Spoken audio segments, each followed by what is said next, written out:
اس case میں police کی ٹیمیں بھرپور محنت کر رہی ہیں۔ ڈی پی او سے لے کر ایس ایچ او تک سب یہی کہہ رہے ہیں کہ اب تک ملزمان کے علاوہ کسی اور کے ملوث ہونے کے شواہد نہیں ملے، لیکن تحقیقات جاری ہیں۔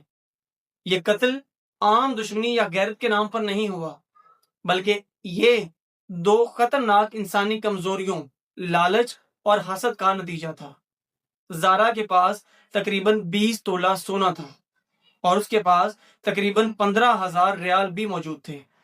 یہ رقم اور زیورات اس کی ساس اور خالہ یعنی سغرا کی آنکھوں میں لالچ بن کر چمکے۔ وہ سمجھتی تھی کہ یہ سب اس کے بیٹے یعنی اس کے گھر کے بجائے زارا کے پاس کیوں ہے۔ سغرا کو یہ بات برداشت نہیں ہو رہی تھی کہ اس کا بیٹا اپنی بیوی زارا سے بہت محبت کرتا ہے۔ وہ اپنی ماں کے بجائے بیوی کو زیادہ اہمیت دیتا ہے۔ یہ ماں کے اندر کینہ اور نفرت پیدا کرنے لگا، حتیٰ کہ وہ اپنے ہی خون کے رشتے یعنی بانجی بھی اور بہو بھی وہ اس کی دشمن بن گئی۔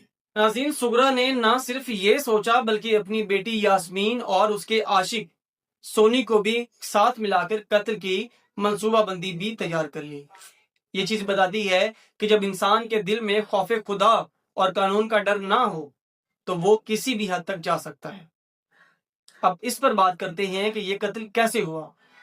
ناظرین، یہ قتل اچانک نہیں بلکہ منصوبہ بندی، پراپر پلاننگ کر کے کیا گیا۔ سغرا، یاسمین اور سونی نے مل کر یہ سارا کچھ کیا کہ زارا کو رستے سے ہٹانا ہے۔ زارا کو پہلے بے ہوشی کی دوا دی گئی تاکہ وہ مزاحمت نہ کر سکے، اور پھر نہایت ہی بے رحمی سے اسے چھری کے وار سے قتل کر دیا گیا، اور قتل کرنے کے بعد اس کی لاش کے ٹکڑے کیے گئے، بازو الگ، ٹانگیں الگ